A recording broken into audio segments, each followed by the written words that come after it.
पुनर्विवाह। नमस्कार दोस्तों, स्वागत है आप सभी का हमारे चैनल में। उम्मीद है आपको कहानी पसंद आती है। तो चलिए दोस्तों, आज की कहानी पुनर्विवाह शुरू करते हैं। और उससे पहले आपको याद है ना क्या करना है, इस वीडियो को लाइक, शेयर और सब्सक्राइब याद से। चलिए अब शुरू करते हैं कहानी।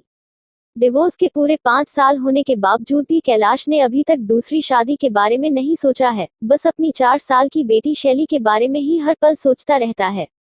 हालांकि जब से दोनों अलग हुए हैं तब से केवल एक बार ही अपनी बेटी से मिल सका है बेचारा कैलाश। कैलाश की बुआ रानी ने अपनी फ्रेंड शीला से डिटेल शेयर की। यार क्या ही बताया, आजकल के इन बच्चों के बारे में। उम्र गुजर जाती है लेकिन फिर भी अपने पार्टनर का चुनाव नहीं कर पाते हैं। अब मेरी भतीजी को ही देख लो, पूरे 31 साल की हो चुकी है, लॉ की पढ़ाई भी पूरी कर ली, फिर भी अभी तक उसे अपनी पसंद का कोई लड़का नहीं मिला है। कहती है जब मिल जाएगा तो शादी कर लूंगी। सुन शीला, एक काम कर, मेरे कैलाश से एक बार अपनी भतीजी श्रद्धा को मिलवाने का प्लान तो कर। हो न हो ऊपर वाले ने इनकी जोड़ी को ठीक करने की ठान ली हो। रानी ने शीला का हाथ पकड़ के गुजारिश की। तेरे मुंह में घी शक्कर, अगर ऐसा हो जाए तो मेरे बूढ़े भाई की बहुत बड़ी जिम्मेदारी और टेंशन कम हो जाएगी।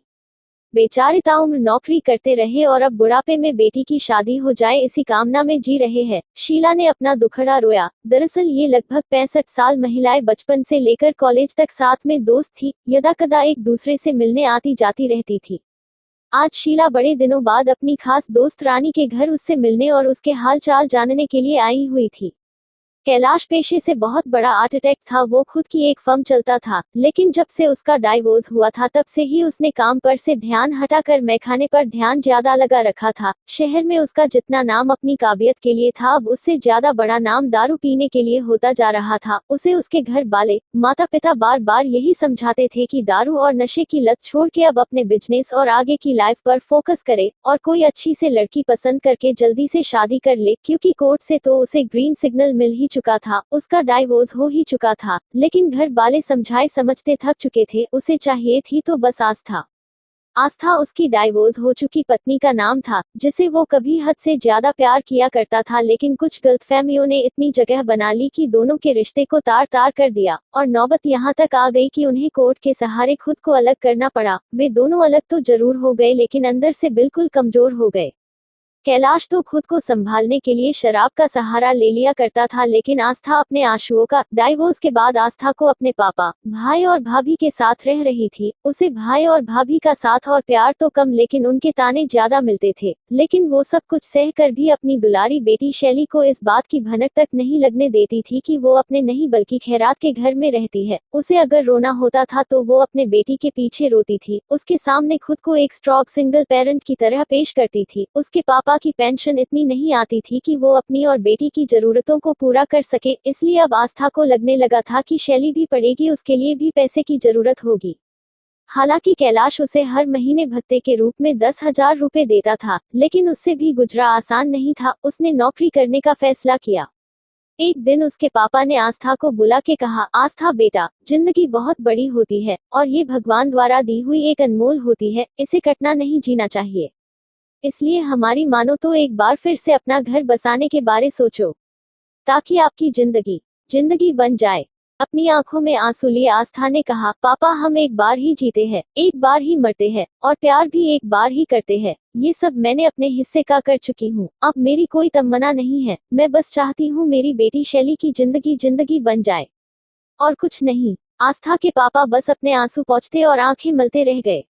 उन्होंने एक अंतिम प्रयास किया और कहा, हमारे लिए न सही अपनी स्वर्गीय माँ के वास्ते ही सही, क्योंकि मैंने उनसे वादा किया था कि तुम्हारे बाद मैं अपनी बेटी को कभी भी कोई दिक्कत नहीं आने दूंगा। ज्यादा कहने पर आस्था मान तो गई, लेकिन उसकी शर्त थी कि उसे फोर्स नहीं किया जाएगा, वो अपनी मर्जी से ही करेगी। आस्था के पापा ने अपने दोस्तों और कुछ मीटिंग साइट्स की मदद से कुछ रिश्ते रेडी किए और उनके साथ आस्था की मीटिंग फिक्स करवाई। लेकिन आस्था को कोई भी पसंद नहीं आ रहा था, हालांकि उनकी अलग अलग वजहें थी। एक दिन आस्था के पापा ने आस्था को एक और मीटिंग के बारे में बताया और उसे मिलने के लिए राजी किया। आस्था को जहां मिलने जाना था ये आस्था की फेवरेट जगहों में एक थी। उसे ज्यादातर अपने दोस्तों या फिर अकेले में क्वालिटी टाइम के लिए आउटडोर खुले में जाना पसंद हुआ करता था। बताई हुई जगह यानी मरीन ड्राइव पर पहुंचकर चिरपरिचित अंदाज में आस्था आने इंसान का इंतजार कर रही थी। वो बार बार अपनी घड़ी में देख रही थी। फिर उसने अपने पीछे मुड़कर देखा कि जिस पत्थर से टिककर वो खड़ी थी ठीक उसके पीछे बाले पर बैठा इंसान उसका इंतजार कर रहा था। जैसे ही दोनों की नजरें टकराई, आंसू निकल गए और आस्था बिना कुछ कहे वहां से जाने लगी। आस्था, आज तुम्हारी मीटिंग मेरे से ही है, क्या तुम 10 की मीट कर सकती हो? जाती हुई आस्था के कानों में ये आवाज गूंजी। उसने पीछे मुड़कर फिर से देखा, कहीं मेरी आंखें धोखा तो नहीं खा रही। वो स्तब्ध खड़ी रह गई। उसे अपनी आंखों पर भरोसा नहीं हो रहा था, उसकी टंगे जवाब दे रही थी, उसे अपना भर पृथ्वी के भर के बराबर लग रहा था। बस उसके मुंह से एक ही आवाज निकली, कैलाश तुम।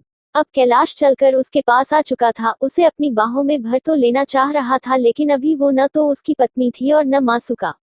उसने आगे की हुई अपनी बाहें वापस पीछे कर ली और आस्था को वापस उसी जगह बैठने को कहा। कुछ पल सोचने के बाद आस्था मान गई और 10 मिनट की बातचीत के लिए राजी हो गई। जब से तुमसे दूरी बनी है, हमारी जिंदगी ही बदल गई है। मुझे अब जिंदगी नहीं बस बोझ लगने लगी है।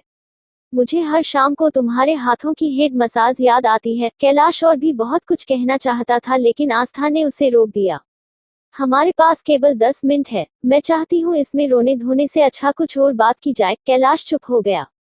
आस्था घर के बाकी मेंबर्स के बारे में पूछती रही। कैलाश ने शैली से मिलने की इच्छा जताई, तो आस्था ने थोड़े नर्म लहजे में कह दिया, कभी टाइम निकल के उससे मिलवाने के लिए लाएगी। आस्था की बात सुन के कैलाश को बड़ी खुशी हुई, कम से कम इस बहाने आस्था फिर से उसे मिलने तो आएगी ही।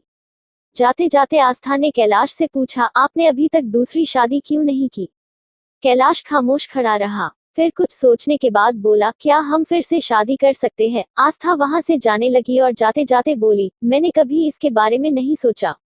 एक बार सोच के जरूर देखना, शायद इरादा बदल जाए। कैलाश ने कहा। घर पहुंच के आस्था ने पापा से पूछा, पापा क्या आपको पता था कि वो लड़का कौन था जो मुझसे मिलने वाला था? अपना चश्मा उतारते हुए पापा ने जवाब दिया, हाँ मुझे पता था वो कैलाश था। पापा जब आपको सब कुछ पता था फिर भी मुझे बिना बताए उसके साथ मिलने क्यों भेज दिया? पापा की आंखों में आंसू थे। उन्होंने कहा, बेटा इस उम्र में मैं नहीं चाहता कि मेरी बेटी फिर से नई शुरुआत करे, जो गलतियां हो गई उन्हें फिर से दोहराए। बच्चा, हमारे जमाने में डाइवोर्स जैसे शब्द ही नहीं हुआ करते थे। गलतियां होती थी लेकिन लड़ झगड़ कर शाम को वापस अपने हमसफर के पास ही आना होता था। इसलिए मैंने फिर से वही कोशिश की, शायद एक बार नजदीक जाके देखो, हो सकता है सालों के गिले शिकवे फिर से नए रिश्ते के रूप ले ले। आस्था ने गदगद होते हुए अपने पापा को गले लगा लिया और थैंक यू कहा। पापा, मैं आज कैलाश से 10 मिनट मिली, आज मुझे उसमें वो पुराना कैलाश नजर ही नहीं आया। उद्धरण चिन्ह। तो फिर एक बार फिर से एक मीटर अरेंज करवाए। नहीं पापा, अब मैं खुद ही अरेंज कर लूंगी। बहुत सोचने के बाद आस्था ने दोबारा से कैलाश के साथ डेट पर जाने का फैसला किया। पहली डेट, दूसरी डेट और फिर ये सिलसिला दोबारा से शादी होने के बाद ही रुका। आस्था और कैलाश के पुनर्विवाह से दोनों फैमिली एक बार फिर से खुशी खुशी सुखी जीवन का आनंद लेने लगे। शैली का भविष्य भी उज्ज्वल हो गया। कैलाश एक बार फिर से शहर का सबसे जाना माना आर्किटेक्ट के रूप में मशहूर होने लगा। सब कुछ तो पहले जैसा ही होने लगा था, बस फर्क था तो बस इतना, इस बार कैलाश एक जिम्मेदार और भरोसेमंद हस्बैंड बन चुका था। उसे अब अपनी पत्नी आस्था और बेटी शैली में अपनी जिंदगी नजर आती थी। समाप्त। धन्यवाद दोस्तों पूरी कहानी सुनने के लिए।